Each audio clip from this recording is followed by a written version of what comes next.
Welcome to Optical Fiber Communication playlist. Here in this session, I'll explain the relationship in between number of modes, so that even referred as M, and V number. V number even referred as normalized frequency of optical fiber. So in this session, I'll explain the relationship in between number of modes and normalized frequency in optical fiber. So number of modes is defined as M. So the number of modes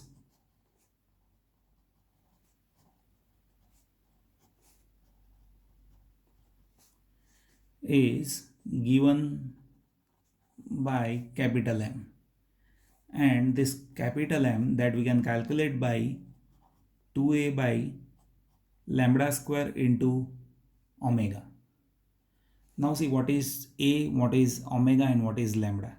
Lambda is wavelength, A is area of core, and this omega, that is solid acceptance angle. So here A is area of core, this omega, that is solid acceptance angle. Now see, if you want to calculate area of core, and if we have radius of core that is given by small a, in that case area of core that we can calculate by pi a square, and solid acceptance angle that is based on acceptance angle, and that we can calculate by pi into theta a square, where theta a, that is acceptance angle, and lambda is wavelength. So here see, this is what 2a by lambda square into omega. Now I'll derive this theta a, and then we will place values in this mode, number of modes, and then we will be having number of modes in one formula, and then we will try to relate that formula with V number, which is what? Normalized frequency. So basically we have acceptance angle formula, and that acceptance angle based on numerical aperture that we know. So numerical aperture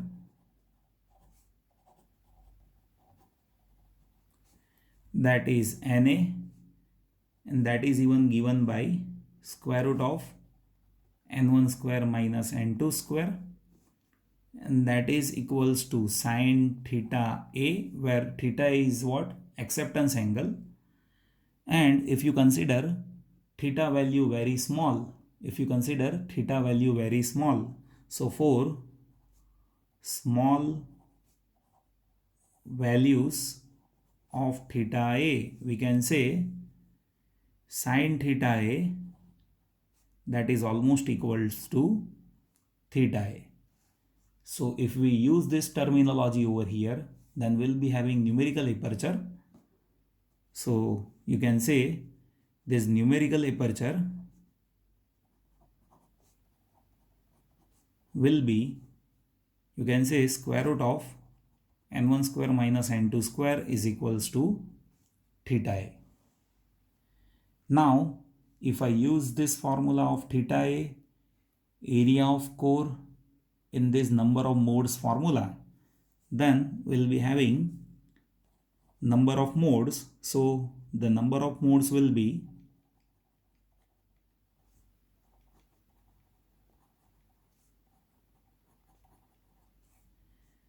M is equals to 2 into this A is pi a square, so pi a square divided by lambda square into omega, and that omega is pi into a square, where this pi into theta a square, where theta a, that is square root of n1 square minus n2 square. So I can say this is what? n1 square minus n2 square if I do squaring of this. So now I have this formula of number of modes. Now see, this is what 2 into pi square a square by lambda square into n1 square minus n2 square. Now in previous session I have derived formula of V number, and we know the basic formula of V number. So in previous session I have derived it, you can check it out. That is 2 pi a by lambda into square root of n1 square minus n2 square. So if I want to derive this formula in terms of V number, then all I need to do is I just need to do adjustment. So if you can see, this is what square, this is there in terms of square. So if I multiply 2 and divide 2, then this will be 2 square. So if I divide it by 2, then over here you can say it is 4. So I am just squaring both of the terms. So I can say this is what 2 pi a by lambda into square root of n1 square minus n2 square whole square. So this is what V number that we have derived it in previous session. So this number of mode for this optical fiber, that is what V square by 2. So number of modes for optical fiber, that is what V square by 2. Now see, this basic derivation that I have done it for step index only. So this is the formula that we have derived it for step index only. So number of modes for step index, that is V square by 2. Now how to calculate number of modes for graded index fiber? So I'm just directly writing that formula. It is based on this calculation only. Only thing is we need to add index profile. So I'll explain you how to calculate all those things for graded index even. So for graded index optical fiber, number of modes, that is mg. This is for step index, so I'm just writing it as m, but for graded index I'm just writing it as mg, and that is alpha divided by alpha by 2 into v square by 2. And here alpha is where alpha is refractive index profile. Refractive index profile. Now what is refractive index profile? Let us try to understand that by diagram, so it will be more clear. Now see, if I say I have step index, then you'll be finding profile will be like this. See here, if I say this is core region where index is n1, and here this is cladding region.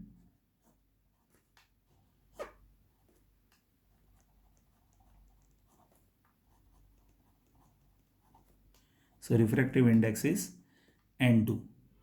So here index is changing like this as a step.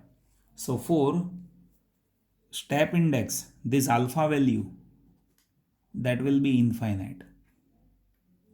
Now I'll explain you some more cases so it will be more clear. Now see, for a triangular profile, alpha is equals to 1.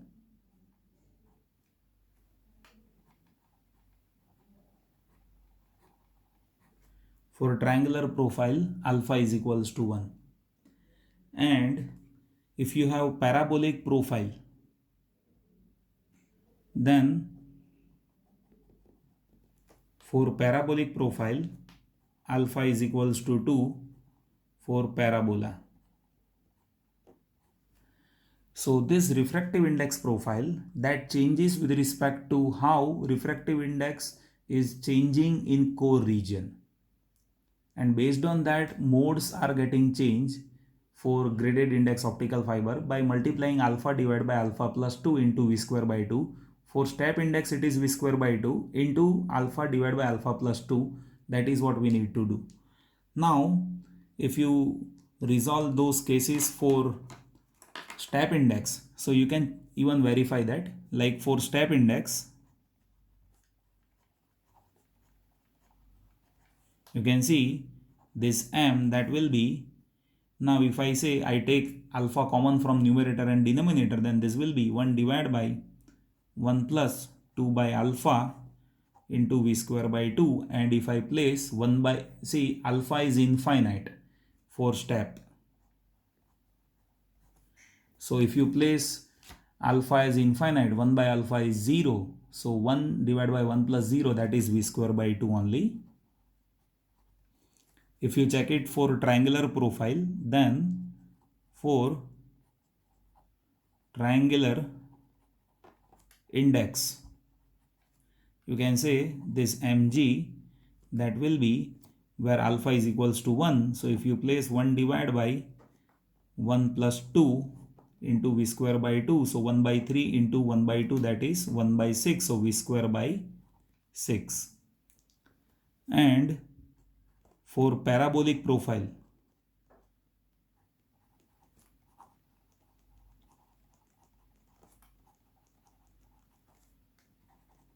alpha is equals to 2, so for that case this will be 2 divided by 2 plus 2, so that is half into v square by 2, so this will be v square by 4. So that is how graded index modes are getting changed with respect to index. So these are the information that one should know for a calculation of number of modes are getting propagated in optical fiber. I hope that you have understood this session. Now I think based on V number or based on normalized frequency, one can be able to calculate how many modes are getting propagated for step index as well as graded index optical fiber. You will be finding examples in next sessions. So based on mode theory, I'll explain you examples, as well as based on normalized frequency even I'll solve examples. So you just see all those examples. Those examples are even helpful in competitive examinations like GATE. So one should know all those basics which I have covered here, and then I think you can easily solve examples based on all those topics. Thank you so much for watching this video.